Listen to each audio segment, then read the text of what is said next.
Hello, I'm Zorab and this is Byther Farm, and today's video is an update of 3 rose plants, how I take cuttings from a bouquet or from a plant. And this is an absolutely beautiful rose.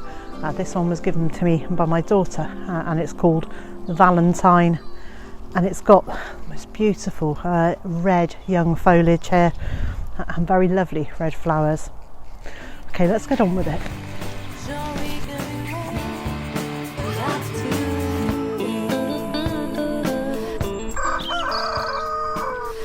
Last year I made a video about taking rose cuttings from a bouquet.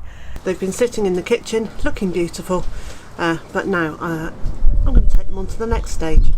And lots of people are asking for an update, so I thought I'd give you a complete update today. Last summer I showed you that quite a lot of the cuttings hadn't made it. There are 2 stems that have got no movement at all, and although they've got no new growth, there is a chance that they are growing roots. So for now I'm going to leave them in the pot and leave them for another few months, and I thought I'd show you how they're doing now.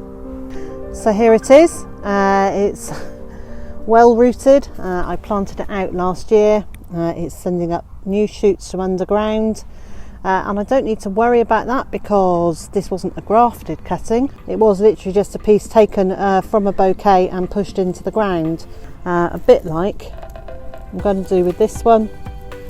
I'm going to push that into the ground and hope that that will also root. So this should be true to form. This is another rose that I've grown from a cutting. This was climbing up the wall in our last house. And before we left, I took a couple of cuttings from it and put it into a jam jar of water where it sat for a few months. Then I got it into some compost, and here we go. This is a climbing red rose. I have a feeling it's a fragrant one, but I can't remember, and I have no idea what variety it is, but I'm very pleased with it. It has really settled in here. It's sending out new shoots galore.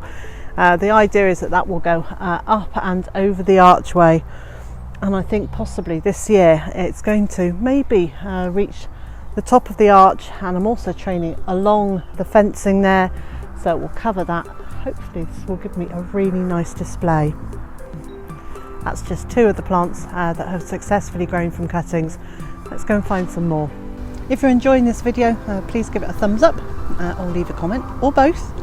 And if you haven't done so already, please consider subscribing to the channel. These 3 pots are currants. This is a red currant, a white currant and a black currant. It looks to me like most of these have taken. Even the ones that don't have leaf yet are firmly in the soil. I think they probably have roots. Let's have a look. I can see small roots coming out of the base.